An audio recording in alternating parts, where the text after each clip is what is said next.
नमस्कार, मैं हूं आपके साथ प्राची पाराशर और आप देख रहे हैं मुकाबला। कल से लेकर आज तक असदुद्दीन ओवैसी चर्चा में हैं। कल ओवैसी हैदराबाद में भाषण दे रहे थे। अपनी तकरीर में उन्होंने जो कुछ कहा वो हैरान करने वाला है और परेशान करने वाला है। ओवैसी ने मुस्लिम समुदाय से फिर कहा कि वो अपने नुमाइंदे चुने। हालांकि इसमें कोई समस्या नहीं है, लेकिन उन्होंने जिस अंदाज में ये बात कही वो टेंशन देने वाली है। ओवैसी ने कहा कि बीजेपी ने देश में मुसलमानों के खिलाफ ऐलाने जंग कर दिया है। इतना ही नहीं, ओवैसी ने कहा कि आज देश में कोई एक भी दिन ऐसा नहीं गुजरता जब मुसलमानों पर हमला नहीं होता। ओवैसी ने फिर से मुस्लिम राग शुरू कर दिया है। कल हैदराबाद में ओवैसी ने दावा किया कि मुसलमान दंगे नहीं करते, हिंसा नहीं करते। चाहे तो आप मस्जिदों पर हाई रेजोल्यूशन कैमरे लगवाकर देख लें।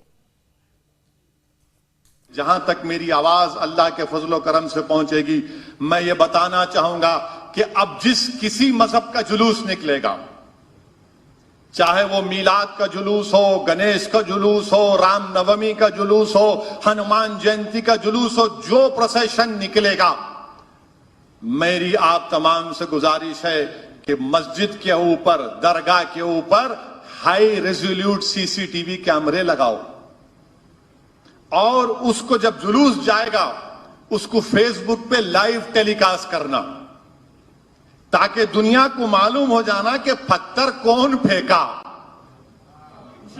समझे ना? असदुद्दीन ओवैसी बोले तो बोलते नहीं, तुम तो अपने लोगों की ताईद की बात करेंगे, मगर जब कैमरा दिखाएगा कि चेहरा कुछ और है, पत्थर कोई और फेंक रहा है, तो कैमरा तो कोई मजहब का नहीं होता है ना। तो देखिए, ऐसा नहीं है कि ओवैसी ने केवल मुसलमानों पर बात की। उन्होंने बीजेपी पर, मोदी पर और योगी पर भी हमला बोला। ओवैसी ने इशारों में कहा कि मुसलमानों को बीजेपी के ऐलाने जंग की वजह से खतरा है और अगर हालात नहीं संभले तो मुसलमानों को देश में और परेशान किया जाएगा। आपने देख लिया कि जिन पर आपने भरोसा किया वो ना सिर्फ नाकाम साबित हुए, बल्कि उनकी वजह से आज मुल्क के इख्तिदार पर ऐसी जमात बरसरे इख्तिदार जमात है जो भारत के मुसलमानों के खिलाफ ऐलाने जंग कर चुकी है, यानी बीजेपी। मैं बीजेपी वालों को और आरएसएस के लोगों से कहना चाह रहा हूं, और जो मुसलमानों से नफरत करते हैं, आप मुसलमानों से नफरत नहीं बल्कि आप भारत से नफरत कर रहे हैं। तो आज मुकाबला में सबसे बड़ा सवाल ओवैसी की वजह से यह उठा है कि क्या बीजेपी ने मुसलमानों के खिलाफ जंग छेड़ी है। आखिर ओवैसी मुस्लिम राह क्यों अलाप रहे हैं? क्या मुस्लिम वोट का पॉलिटिकल प्रयोग कर रहे हैं ओवैसी? खरगोन से लेकर करौली तक और जहांगीरपुरी से लेकर जोधपुर तक दंगे के वीडियो सामने आए, फिर भी ओवैसी कह रहे हैं कि मुस्लिम समुदाय के लोग पत्थर नहीं फेंकते। ओवैसी के इस दावे में कितनी हकीकत है, इस पर बात करने के लिए हमारे साथ कुछ खास मेहमान जुड़ चुके हैं। स्क्रीन पर आप देख सकते हैं प्रेम शुक्ला, प्रवक्ता बीजेपी, हमारे साथ हैं, और आतिकुर रहमान भी हमारे साथ जुड़ गए हैं, मुस्लिम स्कॉलर। इसके अलावा सूरजपाल अमू, अध्यक्ष करनी सेना हमारे साथ हैं, और दानिश अली, राजनीतिक विश्लेषक भी हमारे साथ हैं। इसके अलावा नाजिम अली, AIMIM समर्थक भी हमारे साथ हैं। बहुत बहुत स्वागत है आप सभी खास मेहमानों का हमारी इस खास चर्चा में। प्रेम शुक्ला जी, सबसे पहले मैं आपसे शुरुआत करना चाहूंगी। ऐसा क्यों लग रहा है असदुद्दीन ओवैसी साहब को कि बीजेपी ने एक डर का माहौल क्रिएट कर दिया है और मुस्लिमों के खिलाफ ऐलाने जंग कर दिया है? क्या किया है आपने ऐसा? इससे बड़ी सफेद झूठ क्या हो सकती है? और कोई व्यक्ति झूठ बोलने पर आमादा हो तो उसके झूठ पर सफाई देने की भी आवश्यकता नहीं है। भारतीय जनता पार्टी में आदरणीय नरेंद्र मोदी जी के नेतृत्व में सबका साथ, सबका विकास, सबका प्रयास की बात हुई है। और ये ओवैसी जी को नहीं दिखाए भाई, गरीब मुसलमानों को क्या LPG गैस कनेक्शन नहीं मिला है? क्या गरीब मुसलमानों को मुफ्त के मकान नहीं मिले हैं? क्या गरीब मुसलमानों के लिए जो है जितनी भी सरकारी स्कीम्स हैं, चाहे वो सौभाग्य योजना के तहत बिजली हो, चाहे उज्ज्वला योजना के तहत LPG कनेक्शन हो, चाहे किसानों को मिलने वाली सम्मान निधि हो, चाहे महिलाओं को मिलने वाली लाभार्थी योजनाएं हो, चाहे विद्यार्थियों के लिए स्कॉलरशिप हो, क्या कोई भेदभाव किया गया है? तो किसी प्रकार का कोई भेदभाव नहीं किया गया है। लेकिन अगर कोई सोचता हो कि बम फेंकने वालों के साथ भी जो है आप उदारता का व्यवहार करें, हत्या करने वालों के साथ भी उदारता का व्यवहार करें, आतंकवाद करने वालों के साथ उदारता का व्यवहार करें, दंगे भड़काने वालों के साथ जो है तुष्टीकरण का व्यवहार करें, तो ये बिल्कुल नहीं होगा, क्योंकि यह संवैधानिक लोकतंत्र से संचालित होने वाला सभ्य समाज है। इसमें ना तो किसी के साथ भेदभाव होगा, ना किसी के साथ तुष्टीकरण होगा। सब हमारे लिए समान है, नागरिक हैं, उनको सारे नागरिक अधिकार समान है, और उनके लिए अगर दंड प्रक्रिया है तो वह भी समान है। ठीक है प्रेम शुक्ला जी, आप कह रहे हैं कि इतने सारे काम सब बिना किसी भेदभाव के सरकार कर रही है, चाहे केंद्र की सरकारें हों या फिर जहां जहां बीजेपी की राज्य में सरकारें हैं वहां पर सरकारें हों, तमाम काम कर रही हैं। नाजिम साहब, फिर मैं आपसे समझना चाहूंगी, नाजिम अली जी, कि आपको ये सब दिखाई क्यों नहीं दे रहा है? आपके नेता को सिर्फ ये क्यों नजर आ रहा है कि मुस्लिमों के खिलाफ जुल्म किया जा रहा है, किसी जंग का ऐलान कर दिया गया है अपने ही देश में? देखिए, जैसा अभी शुक्ला जी ने कहा कि विकास हुआ है, तो विकास तो शायद इनकी नजरों से दिखता है, बाकी अगर देखा जाए तो विकास नहीं हुआ है। और लफाजियां कोई भी कर सकता है, बहुत आसान है, जुमलेबाजों की सरकार है, फेमस भी है दुनिया में। अब तो ये बात आम हो गई कि हमारे यहाँ जो हमारे देश के प्रधानमंत्री जी हैं वो कौन सी राजनीति कर रहे हैं। खैर, तो ओवैसी साहब ने जो कहा है आज, यकीनन उनकी एक एक बात में सच्चाई है। और जब से ये भाजपा की सरकार बनी है, जब से ये संघ के सजाए हुए लोग सत्ता में जाके बैठे हैं, तब से नफरत का माहौल देश में बनाया गया है। लगातार कभी मुसलमानों को कभी नारा लगाने के लिए मजबूर किया जाता है, कभी रास्ता चलते हुए उसके लिए ये कह के मार दिया जाता है कि नहीं, ये गाय को काटने के लिए जा रहा था। इस तरीके की बातें बहुत आम हो गई हैं। अब मुसलमानों के हाथों में पत्थर देखा जा रहा है। हकीकत ये है कि एक बार हिम्मत नहीं करेंगे हमारे मीडिया बंधु भी और न तमाम और लोग। मैं कहना चाहता हूं आपके चैनल के माध्यम से कि क्या कभी आपने वो वीडियो फुटेज देखे हैं कि जहां पीएसी खड़ी होती है और उनके साथ में खड़े होकर भगवा गमछा डाल के कुछ लोग पत्थरबाजी कर रहे होते हैं? वो कौन लोग होते हैं?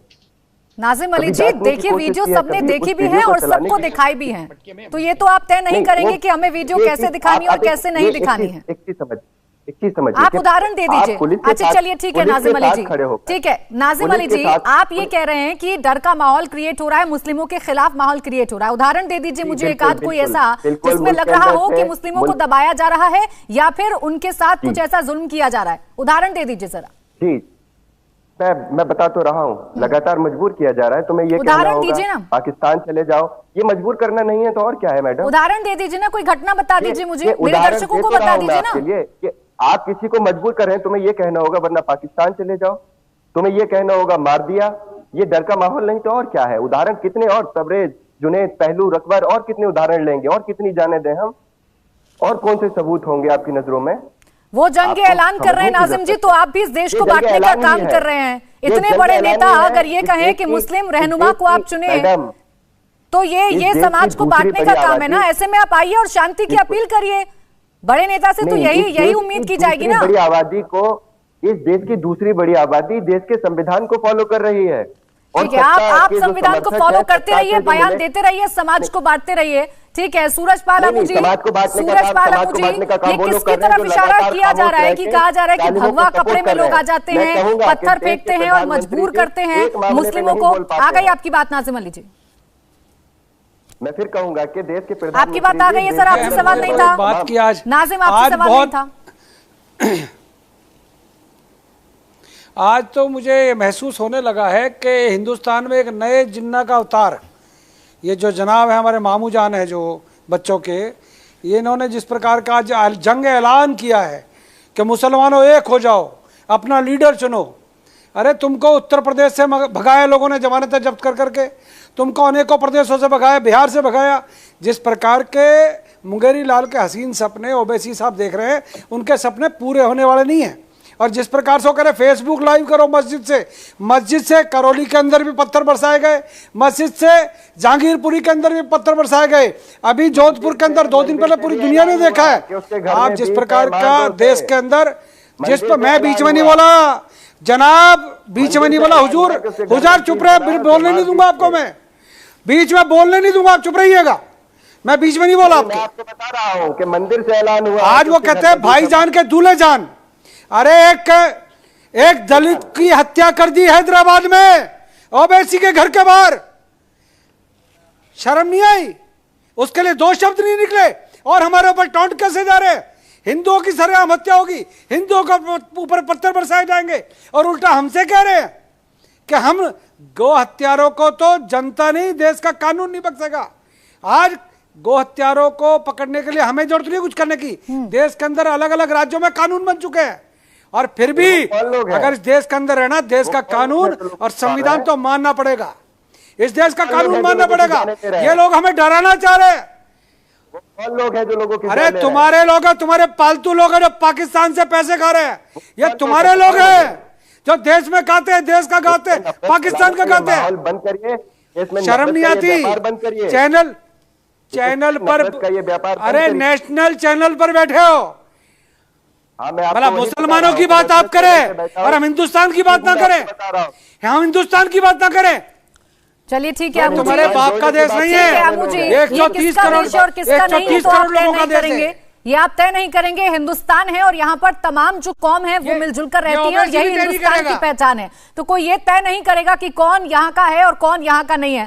खैर, मुस्लिम स्कॉलर हमारे साथ हैं अतीक उर रहमान साहब। आप जरा बताइए, आप ऐसे रहनुमा को चुनेंगे अपने लिए जो सिर्फ मुस्लिमों की बात कर रहे हैं? ये कौन से नेता आ गए हैं मुस्लिमों के, जरा समझाएंगे आप? प्राची जी, क्योंकि मेरा कोई वास्ता पॉलिटिक्स से नहीं है, इलेक्टोरल पॉलिटिक्स से नहीं है, मेरा वास्ता रहा है डॉक्टर उषा मेहता से, क्योंकि गांधीयन फिलोसफी हमको पढ़ाया करती थी बॉम्बे यूनिवर्सिटी के अंदर जी। ये नाजुक जो वक्त आ गया है अभी हमारे देश के ऊपर, आज जो घटनाएं हुई हैं सुबह से शाम तक के, मैं लाख उत्साहने के बाद भी कोई ऐसी बात नहीं करना चाहूंगा आपके चैनल पर जो कि हिंदू मुस्लिम्स को डिवाइड करे। मैं कॉल फॉर पीस देना चाहूंगा।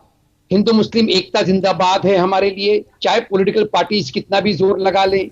जहां तक कि रहनुमाई की बात की आपने, देखिए रहनुमा बहुत सारे बीजेपी के भी हैं, बहुत सारे समाजवादी के भी हैं, बहुत सारे एआईएम के भी हैं। रहनुमा अपनी जगह पे है। इलेक्टोरल पॉलिटिक्स कितनी गटर पॉलिटिक्स हो गई आप जानती हैं। मैं इसको गटर पॉलिटिक्स हमेशा से आपके चैनल पर और वेरियस चैनल्स पे बोलता चला आ रहा हूँ। पॉलिटिक्स का स्तर गिरता चले जा रहा है, हमको इसको सुधारना है। बहुत सारे ऐसे एडमिनिस्ट्रेटिव रिफॉर्म्स हैं जो हिंदुस्तान को जरूरत है, इलेक्टोरल रिफॉर्म्स हैं, उसकी तरफ कोई ध्यान नहीं दिया जा रहा है। मैं आपके चैनल से सिर्फ पीस की बात करना चाहूंगा। ये गांधी का देश है, गोडसे का देश नहीं बन सकता है। संविधान से चलेगा, शरिया से नहीं चलेगा। तो ये जो असदुद्दीन ओवैसी कह रहे हैं अतीक उर रहमान साहब, इसको लेकर आप क्या बोलेंगे, क्या संदेश देंगे इंडिया टीवी से?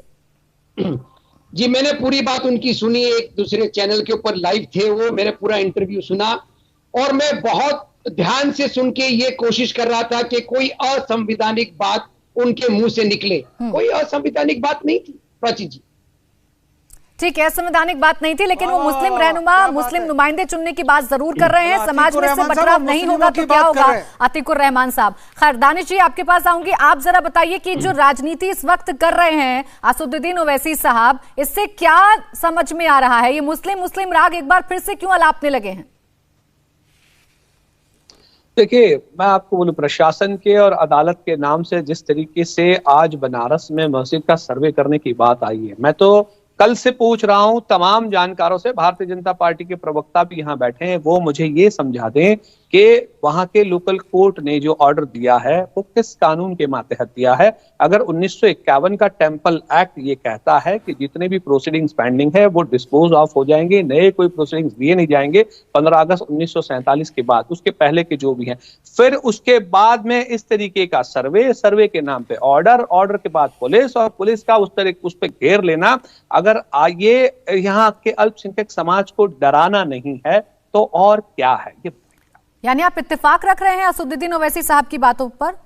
बिल्कुल, उसमें गलत क्या कहा है? उसमें इत्तेफाक रखने की बात क्या? संवैधानिक हर बात से हम इत्तेफाक रखते ही हैं, उसमें कोई दो राय नहीं है। ठीक है, समाज को बांट दीजिए, मुस्लिम नुमाइंदे चुन लीजिए, ये क्या है? मान लिया दानिश जी, आपने ओवैसी को नेता मान लिया ना अपना? अरे सूरजपाल जी सुनिए मेरी बात। गुजरात में दलित समाज, भी आप दलितों की दुहाई दे रहे थे, गुजरात में दलित समाज को घोड़ी चढ़ने नहीं दिया जाता, मूछें रखने नहीं दी जाती। कबी करनी सेना जो मुख्य तौर पर क्षत्रियों की कभी जाइए उनके वहां भी, तो जाइए। आपने ओबीसी को मान लिया ना, कर रहे हैं दलित, आपने ओबीसी को नेता माना कि नहीं माना? क्षत्रियों को आपने ओबीसी को नेता माना कि नहीं माना? आप हमें ये बताइए, जवाब दो ना साहब, दानिश जी जवाब दीजिएगा। मिलेगा या नहीं मिलेगा? कोई भी जवाब नहीं देगा। देखिए अपनी अपनी बातें हैं और अपने अपने बयान यहाँ पर दे रहे हैं, लेकिन जो सवाल है वो यही है कि आखिर इस तरीके की राजनीति की नौबत क्यों आ गई है। और प्रेम शुक्ला जी, आप तो तमाम पैनलिस्ट की बात सुन रहे होंगे, ऐसा लग रहा है सबकी बात सुन के कि वाकई में आपने डर का माहौल क्रिएट कर दिया है, वाकई में कुछ ऐसी घटनाएं कर दी हैं या कुछ ऐसा इस्तेमाल कर लिया है आपने सिस्टम का कि मुस्लिमों को डर लग रहा है इस देश में रहने में। क्यों लग रहे हैं आप पर आरोप? किसी को कोई डर नहीं लग रहा है। कुछ लोग जो हैं गांधी के इस देश को जिन्ना का देश बनाने पर आमादा हैं। वो कृपा करके समझ लें, इस देश को जिन्ना का देश हम नहीं बनने देंगे। यह हिंदुस्तान ही रहेगा। यहाँ हर नागरिक को जो है समान अधिकार होगा, हर नागरिक के समान दायित्व होंगे। अब इसके बाद जिनको तुष्टीकरण की आदत लगी पड़ी है, उनको तो निश्चित तौर पर इसमें चिंता होगी कि भाई हम तो जो है विशेष नागरिक, विशेष किस्म के नागरिक हुआ करते थे, अब हमको बराबरी पर लाए जाने की बात की जा रही है।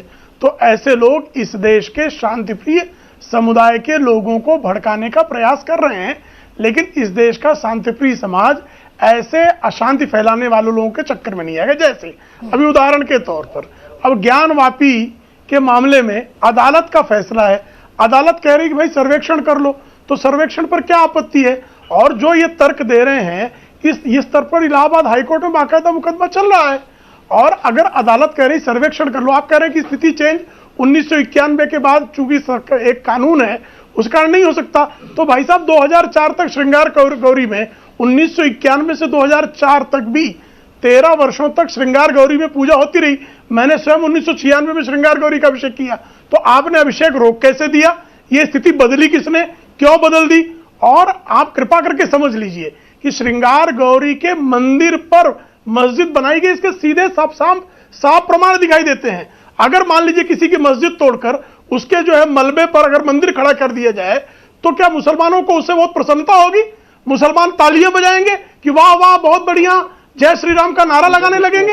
ऐसा नहीं संभव है ना। उसी तरह से अगर जो है एक मंदिर को जो आस्था का केंद्र रहा है, औरंगजेब नाम का निर्मम अत्याचारी क्रूर एक जो है धर्म विरोधी व्यक्ति जो है, उसने अगर मंदिर को गिरा दिया है, तो मुस्लिम समाज को तो आगे आना चाहिए था, हिंदुओं से क्षमा मांगनी चाहिए थी औरंगजेब के इस अत्याचार के खिलाफ, और वहां मंदिर निर्माण की प्रक्रिया में सहयोग देना चाहिए था। चलिए ये भी नहीं किया आपने, क्योंकि आपकी इतनी दानत नहीं है, लेकिन आप कृपा करके ये तो बताइए, जब अदालती प्रक्रिया चल रही है, अदालत आदेश दे रहा है, तो अदालत के उस आदेश के विरुद्ध जो संविधान से अदालत किसने कैसे चल रही है? संविधान के अनुकूल चल रही है।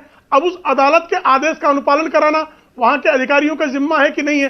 पहले उनको घेर लेना, कोशिश करना कि वो भी चर्चा कर लेंगे कि आखिर इस पर क्या पक्ष आ रहा है और क्या विपक्ष आ रहा है। लेकिन प्रेम शुक्ला जी, ये जो घटनाएं हो रही हैं पूरे देश में, जिस तरीके की घटनाएं हो रही हैं, हिंसा हो रही है, दंगे हो रहे हैं, इसके पीछे जिम्मेदार है कौन? ये रुक क्यों नहीं पा रही है? सामाजिक सौहार्द बन क्यों नहीं पा रहा है? हाँ, ये बहुत अच्छा प्रश्न है, बहुत अच्छा प्रश्न है आपका प्राची जी, बहुत अच्छा प्रश्न है।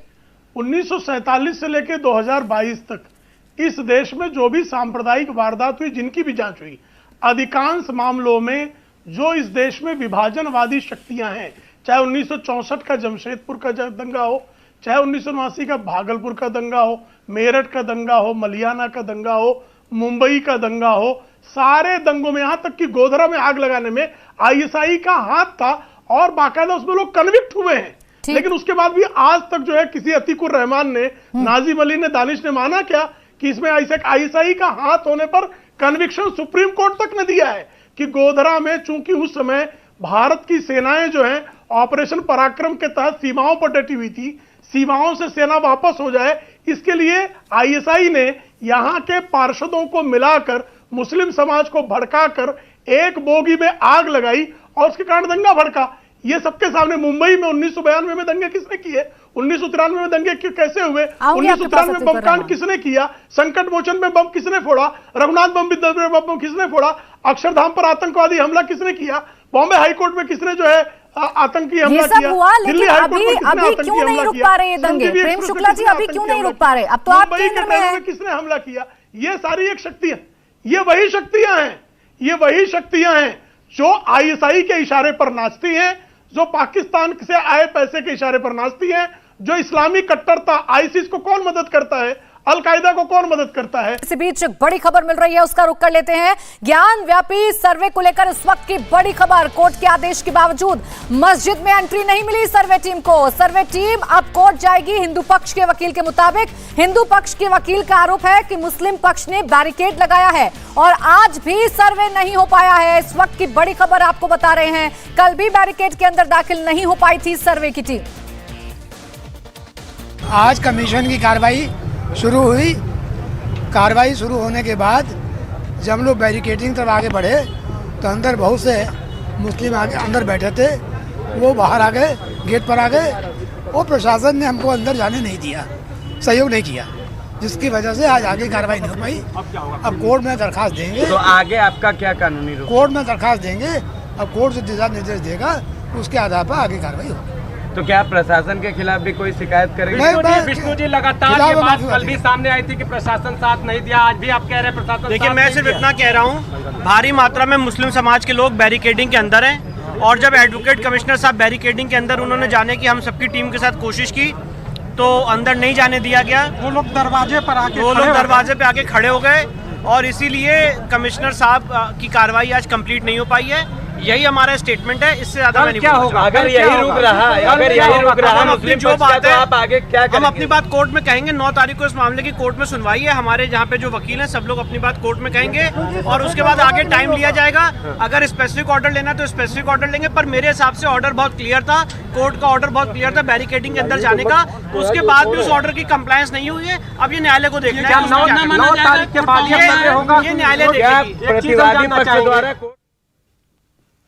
तो देखिए, सर्वे टीम अभी भी आज भी अंदर दाखिल नहीं हो पाई बैरिकेड की। अब कोर्ट जाने के बाद जो सर्वे की टीम है, जो हिंदू पक्ष के वकील हैं, वो कह रहे हैं। हमारे साथ खास मेहमान बने हुए हैं। चर्चा असदुद्दीन के बयान को लेकर हो रही है और इस मामले पर भी असदुद्दीन ओवैसी खुलकर बयान दे चुके हैं। अब मैं अतीकुर रहमान साहब आपके पास आऊंगी। देखिए, कौन सा डर है, मुझे तो कोई डर फिलहाल तो नजर नहीं आ रहा कि कोर्ट आदेश दे रहा है, उसके बावजूद भी अंदर नहीं घुसने दे रहे हैं आप बैरिकेड के, ये डर है? जी प्राची जी, देखिए मैं तो मुंबई में बैठा हूँ, ग्राउंड रियलिटीज वहां पर क्या है ज्यादा जानकारी नहीं है। अंदाजा सिर्फ हम ये लगा सकते हैं कि जो मुस्लिम पक्ष है, जो मस्जिद के ट्रस्टी वगैरह हैं, उनको किसी तरह का डाउट होगा, उनके दिल में कुछ शक व शुबा होगा कि भाई बहुत सारी चीजें जो एलिमेंट्स वहां पर है। अतीकुर रहमान साहब ये बताएं, कोर्ट का निर्णय कौन नहीं मान रहा? कोर्ट का निर्णय कौन नहीं मान रहा? अतीकुर रहमान साहब ये बताएं प्लीज। और जो मैं जवाब दूं, निर्णय नहीं मान रहे उनके खिलाफ क्या होना चाहिए, बताइए। कम से कम करनी सेना को तो मैं यहाँ पर उपेक्षा नहीं थी मेरी कि वो यहाँ पर होंगे, क्योंकि यही वो लोग थे जिन्होंने कानून का उल्लंघन करके दीपिका पादुकोण की नाक काटने गए थे। आप नहीं बताएंगे ना, मुझे आप नहीं बताएंगे, आप नहीं तय करेंगे हमारे पैनल में कौन होगा कौन नहीं होगा। आपसे मैंने जो सवाल पूछा है आप उसका जवाब दीजिए। प्राची जी सॉरी, मुझे भी उम्मीद नहीं थी कि ज्ञान भाभी के अंदर आतंकवादी बैठे होंगे, आज भी मुझे नहीं उम्मीद थी जी, और आप उनकी हिमायत करेंगे। सूरजपाल जी, सूरजपाल जी, बात आने दीजिए उसकी, मैं आपके पास आऊंगी, आपको पूरा वक्त दूंगी। अतीकुर रहमान, झंडा लहराते हैं प्राची जी, मेरी इतनी आतंकवादी, क्योंकि कानून के भगवा झंडा लहराते हैं। आप सब बोलेंगे, अगर आप तीनों एक साथ बोलेंगे तो इस डिबेट का कोई मतलब नहीं रह जाएगा। एक एक करके अपनी बात कह दीजिए। अतीकुर रहमान जी, जल्दी से अपनी बात कंप्लीट करिए। जी धन्यवाद। क्योंकि कानून की बात हो रही थी, संविधान की बात कर रहे थे सूरजपाल जी, इसीलिए मैंने उनको याद दिलाया दीपिका पादुकोण छोड़ दीजिए, आप उस मसले पे मत जाइए ना। छोड़ दिया जी, छोड़ दिया। मैं इतनी अपील है सरकार से, पादुकोण के भाईजान मत बनो, आप दीपिका पादुकोण के भाईजान मत बनो साहब, आप बनारस जी शुक्रिया। मुझे पता है कि मैं किसका भाईजान बन सकता हूँ, किसका नहीं बन सकता। बहुत बहुत धन्यवाद याद दिलाने के लिए। आ जाइए बहस के ऊपर आप। प्राची जी, मेरी इतनी अपील है सारे एडमिनिस्ट्रेशन से, गवर्नमेंट ऑफ इंडिया से, कोई भी कदम ज्ञानवापी के लिए उठाने से पहले आप 1991 प्लेसिस ऑफ वर्शिप एक्ट को रिपील करिए। मेरी दरखास्त है, मेरी रिक्वेस्ट है बस, क्योंकि उसका वायलेशन हो रहा है। अरे 2 बार संविधान का वायलेशन हो रहा है, पार्लियामेंट का वायलेशन गलत दिया है क्या? गलत दिया है। हमारे आपका टाइम कब? चलिए ठीक है, आप कोर्ट के निर्णय को गलत बता रहे हैं अतिकुर रहमान जी, आप कोर्ट के निर्णय को गलत बता रहे हैं और आप कह रहे हैं कि ठीक है, इसका जवाब प्रेम शुक्ला जी से मैं जरूर लूंगी कि उस चीज का वायलेशन क्यों हो रहा है जिसका लगातार आप जिक्र कर रहे हैं, इस एक्ट का जिक्र आप लगातार कर रहे हैं। प्रेम शुक्ला जी आपके पास आ रही हूँ, मैं आपसे ये समझना चाह रही हूँ कि कह रहे हैं ओवैसी साहब, ये कह रहे हैं कि मस्जिदों के सामने, मंदिरों के सामने कैमरे लगवा दीजिए, फेसबुक लाइव करवा दीजिए और उन तमाम लोगों के चेहरे सामने आ जाएंगे जो पत्थरबाजी करते हैं। इशारा किस तरफ कर रहे हैं वो सीधे तौर पर आप भी समझ रहे हैं। देखो, कैमरेज में जो जिनके चेहरे सामने आए हैं उन पर भी तो कार्रवाई पर वो लगातार सियापा करते हैं। जिनके खिलाफ कन्विक्शन ऑर्डर्स आ गए, जिनको सुप्रीम कोर्ट ने कन्विक्ट कर दिया, उस अफजल गुरु के समर्थन में खड़े हो जाते हैं, याकूब मेमन के समर्थन में खड़े हो जाते हैं, अजमल कसाब के समर्थन में खड़े हो जाते हैं, लश्कर तोयबा के समर्थन में खड़े हो जाते हैं। क्यों खड़े हो जाते हैं, यही तो सवाल है। और लगा दीजिए ना कैमरे, तो अच्छा सजेशन है। और बहुत सारे जगहों पर ड्रोन कैमरे से निगरानी की व्यवस्था होती है। और हमने तो करौली के मामले में यही कहा कि आपने अगर वहां पर ड्रोन कैमरे लगाए होते तो आपके ध्यान में आ जाता पत्थर कौन फेंक रहा था। जहांगीरपुरी में सामने दिखाई दिया कि तलवारें कौन दिखा रहा था, गोली कौन चला रहा था, पत्थर कौन चला रहा था। वो कैमरों ने ही बताया ना कि 16 तारीख को हनुमान जन्मोत्सव पर जो वहां से निकला जो शोभा यात्रा, 15 की रात में कैमरों ने ही बताया कि किन लोगों ने मस्जिद के ऊपर ले जाकर पत्थर रखे। अब ये सामने कैमरे बताने के बाद भी असदुद्दीन ओवैसी जो है झूठ बोलने पर आमादा है। तो जो व्यक्ति इतना झूठ बोलता हो उसकी किसी बात को आप आधार कैसे मानेंगी, उस पर क्या बहस करेंगे आप। ठीक है प्रेम शुक्ला जी, आपने एक और बात कही थी कि विदेशी ताकतें हैं जिसकी वजह से देश का माहौल बीच बीच में खराब हो रहा है और घटना सामने आ रही है। जिम्मेदारी किसकी बनती है कि इन विदेशी ताकतों को रोक दिया जाए और सामाजिक सौहार्द बना रहे देश का? यस, ये बहुत अच्छा प्रश्न है। विदेशी ताकतों के खिलाफ कार्रवाई करने का ये दायित्व जो है वो सरकारी एजेंसियों का है। अब जो सरकारी एजेंसियां कार्रवाई करती हैं, जैसे ताहिर हुसैन पर कार्रवाई हुई, कौन चिल्ला रहा है? याकूब मेमन को फांसी हुई तो उसके जो है जनाजे के पीछे छाती पीटते हुए कौन लोग चल रहे थे? अफजल गुरु को फांसी की सजा इस देश ने सुनाई तो जम्मू एवं कश्मीर में आग किसने लगाई? कौन लोग थे वो? किस समुदाय से आते थे? कौन उनका समर्थन करता है? ऐसे जो जिहादी शक्तियां हैं, जो आतंकी शक्तियां हैं, देश विघातक शक्तियां हैं, उनके पीछे खड़े होने वाले ओवैसी जैसे लोग ही है ना, कि और कोई दिखाई देता है? लेकिन प्रेम शुक्ला जी, अगर कोई विरोध करेगा तो इसका मतलब ये नहीं है कि विदेशी ताकतें यहाँ कर सफल हो जाएंगी और देश का माहौल बिगाड़ देंगी। खैर नाजिम अली जी, आरोप लग रहे हैं आप पर कि जब कार्रवाई करती है सरकार तो आपको बिल्कुल नहीं सफल हो पा रहे, यही तो उनका दर्द यही है। ठीक है प्रेम शुक्ला जी, देखिए प्राची जी, यही तो दर्द है उनका कि 2014 के पहले आप खुलकर ये सारे हरकतें कर रहे थे, 2014 के बाद नहीं कर पा रहे हैं। यही मसला है कि ये लोग जो है लगातार नफरत फैला रहे हैं और लगातार जो है मुसलमानों को निशाने पर लिए जा रहा है। किसी आरोपी पर कार्रवाई हो रही है तो फिर उसे आप नफरत फैलाना कैसे कह सकते हैं नाजिम अली? फंसाया जा रहा है प्राची जी, बेकसूर फंसाया जा रहा है। मस्जिदों के सामने से भगवा झंडा लेकर हैदराबाद के अंदर जो हत्या हुई है, मुल्ले काटे जाएंगे, दलित हिंदू की जो हत्या हुई है चाकू गोद कर, नाजिम साहब, जो एक दलित की हत्या हुई है हैदराबाद में, उस पर भी बोलो, आप उस पर भी बोलेगा नाजिम साहब? दलित भाई, आप उस पर क्यों नहीं समझे आपके मुंह में? आपके जितनी मूछे नहीं रख पाते हैं। अरे देखो ना, जवाब क्यों नहीं देते आप? एक हिंदुओं की सरेआम हत्या कर दी गई, एक हिंदू की हत्या कर दी गई, उसका कसूर क्या था बता दो ना, बोलिएगा। अरे बोलो ना, दलितों की बारात नहीं चढ़ने दे रहे हैं। अरे बोलो ना आप, हत्या, अरे नागराज की किसने हत्या की है? नागराज की हत्या क्यों की और किसने किया? जवाब दीजिएगा, बोलते क्यों नहीं हो? अरे बोलो ना, अरे हत्या किसने किया बताओ ना। नहीं बता तो रहा हूँ ना, क्या हत्या नहीं, हत्या का जवाब नहीं देंगे आप? आंखों पे चश्मा लगा हुआ है। नाजिम अली, मेरा एक छोटा सा सवाल था कि अगर आरोपी पर कार्रवाई होती है तो आपके पेट में दर्द क्यों होता है? इस सवाल का जवाब आपके पास है नहीं, गोल गोल घुमाने की कोशिश आप इस पूरी डिबेट को करेंगे। प्राची जी, बेकसूर लोगों को फंसाया जा रहा है इनकी सरकार। ये आप कैसे तय करेंगे नाजिम अली कि वो बेकसूर हैं? आप कैसे तय कर रहे हैं? अरे फॉर्मूला सरकार को बता दीजिए। प्राची जी, रैलियों में कट्टा, तमंचा और पिस्टल लेकर ये लोग घूमते हैं। अगर कोई अपनी जान बचाने के लिए इनके सामने आता है तो जोधपुर के अंदर जोधपुर के अंदर कौन था भैया? अरे जोधपुर के अंदर कौन था? जहांगीरपुरी में क्या हुआ? जोधपुर में क्या हुआ? नाजिम अली, इस बात का जवाब दो ना। प्राची जी, जहांगीरपुरी में यही हुआ कि बेकसूर मुसलमानों को आज फंसाया जा रहा है। यही तो बात है ना नाजिम अली, यही तो मैं कह रही हूँ, यही तो मैं कह रही हूँ कि एक तरफ आप एक हिंदुस्तान की बात करते हैं और फिर एक कौम की बात करने लगते हैं।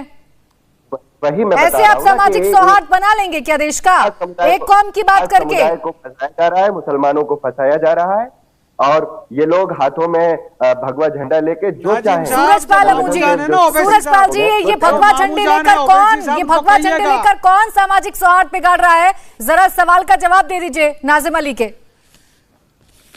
भगवा मेरी देश की शान है। भगवा झंडे वाले हम लोग हैं, सरेआम कह रहे हैं। जिसको तकलीफ होती है हो जाए। अगर ज्ञानवापी मस्जिद के अंदर ये कोर्ट के ऑर्डर को नहीं मान रहे तो इनको जवाब देना चाहिए। हम तो भगवा वाले हैं, हम तो भगवाधारी है भैया, हम तो भगवाधारी है। देश हमारा है, ये भगवा हमारा है, रहेगा। पर यह हरा झंडा यहाँ नहीं चलेगा। ये चांद सितारा हिंदुस्तान में नहीं चलेगा। अब चांद सितारा हिंदुस्तान में नहीं, पाकिस्तान में चलेगा। चांद सितारा नाजिम अली हिंदुस्तान में नहीं चलेगा। सूरजपाल मुझे देखिए, हम ये बात यहाँ सामाजिक सौहार्द की कर रहे हैं, तो मुझे लगता है कि जरा हम एकता की बात कर लें तो ज्यादा अच्छा रहेगा। कौन सा झंडा चलेगा, कौन सा नहीं चलेगा, कौन से लोग रहेंगे, कौन से नहीं रहेंगे, ये तो आप नहीं तय करेंगे। देश सबका है, हिंदुस्तान सबका है। प्राची जी, मेरा छोटा सा सवाल है, सूरजपाल सिंह जी बताएं, खरगोन में भगवा हम लोगों को पत्थर बरसाए गए। पुलिस के साथ खड़े होकर पत्थर आप बरसाते हैं। दुनिया जानती है किसने पत्थर बरसाए, और ये कहते हैं सीसीटीवी लगाओ। चलिए, सीसीटीवी की बात आ रही है। अतीकुर रहमान साहब, ये नौबत इस देश में आ क्यों रही है कि ओवैसी साहब को ये तक कह देना पड़ रहा है कि मुस्लिम नेताओं को आगे आना होगा मुस्लिमों की रहनुमाई करने के लिए? यानी आपको भरोसा नहीं है हिंदुस्तान पर, हिंदुस्तान की एकता पर, हिंदुस्तान के जो कल्चर है उस पर, संस्कृति पर?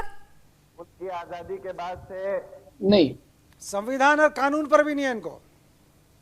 नहीं प्राची जी देखिए, बहुत सारे ऐसे उदाहरण हैं जो कि मैं दे सकता हूं, लेकिन क्योंकि मैंने पहले कहा कि क्योंकि अभी बहुत मामला गर्म है, बहुत सारे ऐसे मामला आ रहे हैं जहां पर हमको संयम बरतना पड़ेगा, एकता दिखाना पड़ेगी। और उसी के रहते हुए मैं आपसे भी रिक्वेस्ट कर रहा हूं, आपके पैनलिस्ट की रिक्वेस्ट, ये वक्त नहीं है। देखिए, हिंदू और मुसलमानों को बांटने का काम अगर कुछ तत्व कर रहे हैं प्रेम शुक्ला जी, तो सरकार आपकी है, पुलिस आपकी, एडमिनिस्ट्रेशन, हमारा भी सहयोग आपको मिलेगा।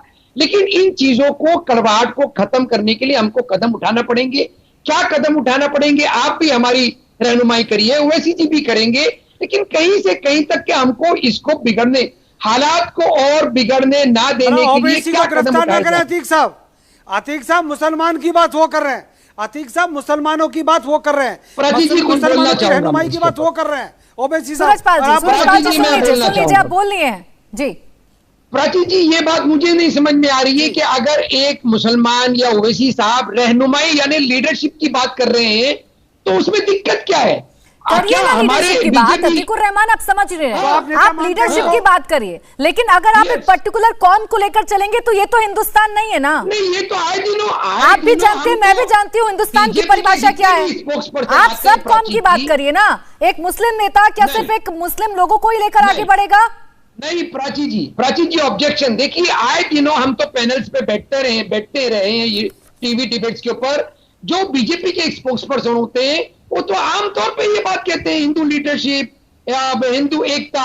तो अगर कोई मुस्लिम लीडर ये बात कर रहा है, और मैं नहीं समझ रहा हूं कि पार्लियामेंट के अंदर कभी भी ओवैसी साहब ने ये कहा हो कि वो सिर्फ मुसलमानों के लीडर है।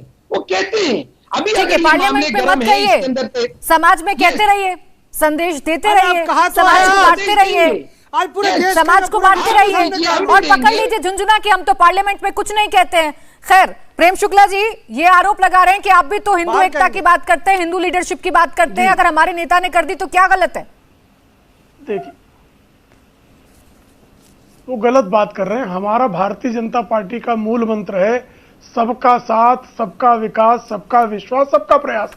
तो सबका में हिंदू भी आता है, मुसलमान भी आता है, पारसी भी आता है, ईसाई भी आता है, सिख भी आता है, यहूदी भी आता है। लेकिन कुछ लोगों को देखिए, ये 1936 से लेकर 1947 तक इसी तरह 11 वर्षों तक एक अभियान चलाया गया, इस देश को बांटा गया। इस देश को बांटने का सपना लंबे समय से फिर लोग देख रहे हैं कि वो क्या एक नारा लगाने वाली जमात खड़ी हुई है, हंस के लिए है पाकिस्तान, लड़के लेंगे हिंदुस्तान। तो साहब ये किसी के मन में कल्पना है, वो कल्पना का विसर्जन कर दे। बिल्कुल इस देश को हम मजहब के आधार पर अब और नहीं बंटने देंगे।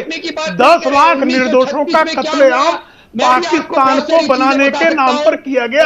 हजारों हजार निर्दोष महिलाओं पर जिन्नावादियों ने बलात्कार किए।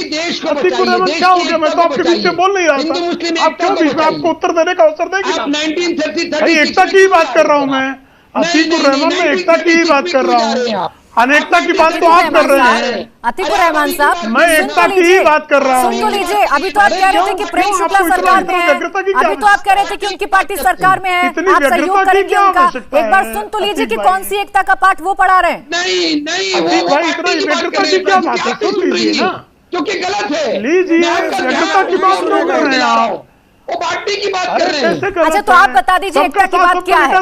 ठीक है प्रेम शुक्ला जी, इन्हीं से समझ लेते हैं। अतीकुर रहमान साहब, ठीक है अतीकुर रहमान साहब, प्रेम शुक्ला बांटने की बात कर रहे हैं, मैंने मान लिया। आप मुझे बताइए एकता का कौन सा फॉर्मूला है आपके पास, बताइए। तो मैं इनके बीच में चिल्लाऊं क्योंकि मैं संयम से बहस कर रहा हूं, ये मेरा दोष है। प्राची जी, आपकी दृष्टि में संयम से बहस करना दोषपूर्ण बहस का तरीका है, ठीक है, मैं दूसरों के बीच में चिल्लाता हूँ। प्रेम शुक्ला जी, मैं आपको चुप होने के लिए नहीं बोल रही हूं, मैं तो उनसे सिर्फ उनका फॉर्मूला समझने की कोशिश कर रही हूं, क्योंकि आप पर वो आरोप लगा रहे हैं। तो आप ही बता दीजिए ना अतीकुर रहमान साहब कि एकता का फॉर्मूला है कौन सा? नहीं तो आपकी नजर में जब उनका अवसर आएगा आरोप लगा ले, वो मेरी बात पूरी होने के पहले वो चिल्ला देंगे, फिर उनको आप दे देंगी, तो अच्छा तरीका है। ठीक है प्रेम शुक्ला जी, आप बात पूरी करिए, आप बात पूरी करिए प्रेम शुक्ला जी। देखिए, मुद्दे की बात है कि हम जो है, भारत जब स्वयं को पंथ निरपेक्ष देश कहता है, सबका साथ, सबका विकास, सबका विश्वास, सबका प्रयास की बात करता है, तो उसमें कहीं से हिंदू मुस्लिम नहीं है।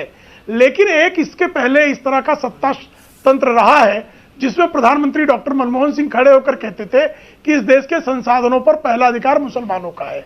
तो जिनको लगता था कि इस देश के संसाधनों पर हमारा पहला अधिकार है, उनसे जैसे हम बराबरी की बात करते हैं, उनको लगता है कि हमारे ऊपर अत्याचार हो रहा है, हमारा तो पहला अधिकार था, अब तो ये बराबरी की बात कर रहे हैं। सिर्फ पीड़ा वहां है, बाकी शेष कोई किसी प्रकार की पीड़ा नहीं है। 2014 से 2022 के बीच में इन 8 वर्षों में कहीं आतंकी घटनाएं जम्मू एवं कश्मीर के बाहर नहीं हुई हैं, दंगे की घटनाएं नियंत्रित हो गई हैं। जहां तक ये कुछ नाम गिनाते हैं, जुनैद, उस्मान इत्यादि का, तो आप हम भी उस तरह के नाम गिना सकते हैं, अंकित सक्सेना का, नागराजू का, बसवराज जैसे दलित की हत्या, शुक्ला जी आप बैठे नहीं, हम तो सामाजिक सौहार्द की बात करने बैठे हैं, जिसका फॉर्मूला आप भी दे रहे हैं, जिसका फॉर्मूला अतीकुर रहमान साहब भी दे रहे हैं। अब देखने वाली बात होगी कि ये घटनाएं रुकेंगी कैसे, और ये सामाजिक सौहार्द जिसका झुनझुना तमाम राजनीतिक पार्टियों ने पकड़ा हुआ है, आखिर ये सामाजिक सौहार्द कैसे इस देश में आएगा। बहुत शुक्रिया आप सभी का हमारे साथ जुड़ने के लिए और इस चर्चा में शामिल होने के लिए। इंडिया टीवी हर वक्त हर जगह डाउनलोड करने के लिए सर्च करें India TV news Google play store या ऐप स्टोर पर।